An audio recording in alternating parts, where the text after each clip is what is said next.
been taking some close-ups of the new Lightning Super TT. Could almost be a new type of motorcycle, the urban adventure bike. I'll show you some of it going.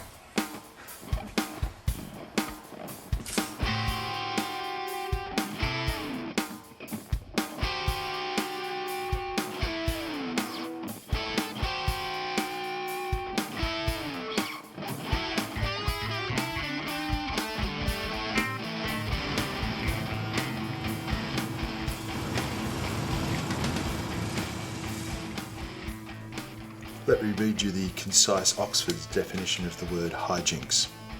Plural, noun.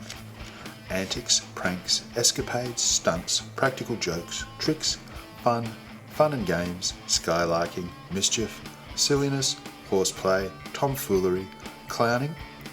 Informal for shenanigans, capers and monkey business. There were days with the Buell Lightning Super TT when that one definition from the Oxford summed it all up rather nicely.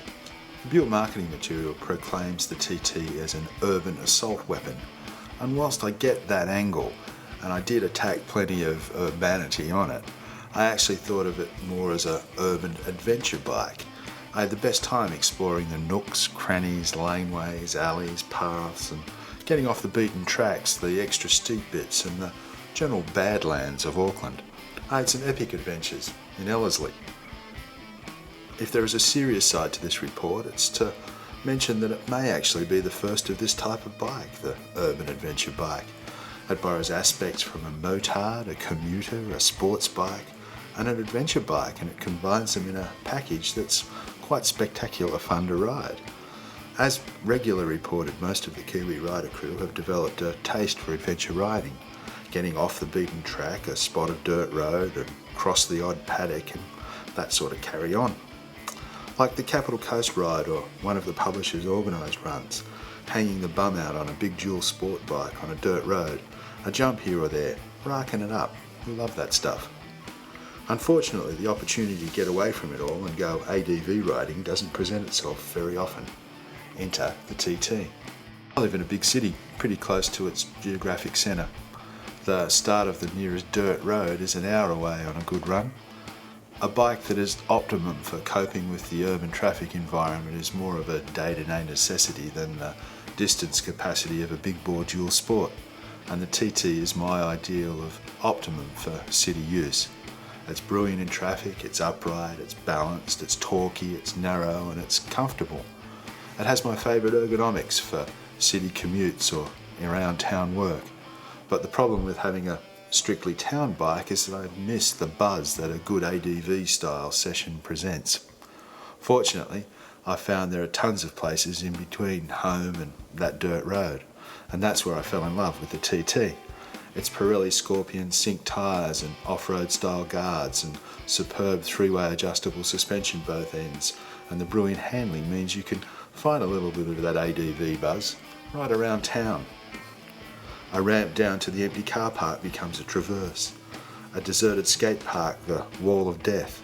The vacant section of land, a heavily wooded valley. Late at night, the big industrial car parks and ramps turn into your own private TT course. The gravel roads alongside the rail line become an imaginary motocross track. The Sunday morning urban wasteland becomes remarkable fun as you bounce, balance and scoot around, challenging gravity. Adventures in unurbanity. Some of these adventures took in the dark side too. I found where most of the guerrilla art is and the tagging. The bike is near perfect for carving up those zones between the transport corridors and the urban zones, the industrial areas and the grunge. I had a ball riding hard out at reasonably low speeds, away from it all, right in the heart of the city. The hairpins and the alleys and lanes and ramps and bridges and paths and the mostly unused byways of the sprawl slip effortlessly by. I rode past where the hookers hook. I saw where the bros park up for a smoke. I know where the hoodied individuals gather and do whatever it is the hoodied individuals gather and do. Dangerous, you say? Nah, I just rocked on by, and no one without flashing blue and reds was going to catch me on this confidence-inspiring and capable machine. The extreme styling wanted me to take it to extremes. Stuff that you normally wouldn't try on a 1200, said the trash man at the photo shoot. Add the 103 horsepower twist and wheelie delight of the Harley-Davidson Thunderstorm engine in a package weighing 170 kilograms, and it does inspire some spirited attacking, but then I'd be back to hijinks. It doesn't pretend to be a hardcore adventure bike, but you can take the TT places you wouldn't take a normal road bike. And then the real beauty of the TT is that when you get back on the beaten track, it has the manners and handling of a supersport. Plus it has enough comfort and open road ability to be up for a long day in the saddle too. Like all the XB range, it features Buell's mass centralisation, perimeter brake and remarkable cornering. It just corners so well. I found I was counter-steering and staying upright and letting the bike do all the work at significantly higher speeds than normal. But that has me back at hijinks again. So let's talk about style.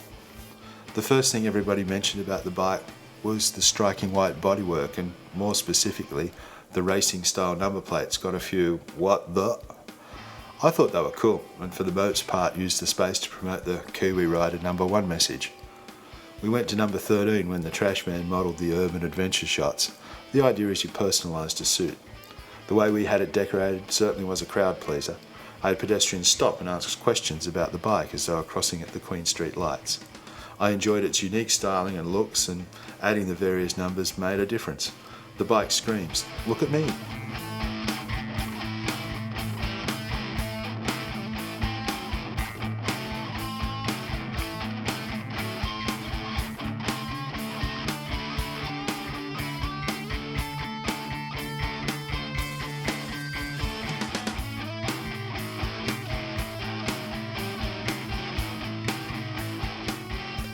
There are no passenger accommodations of any sort, no rear pegs, and what feels like a steel rail just after the rider's allotment of saddle.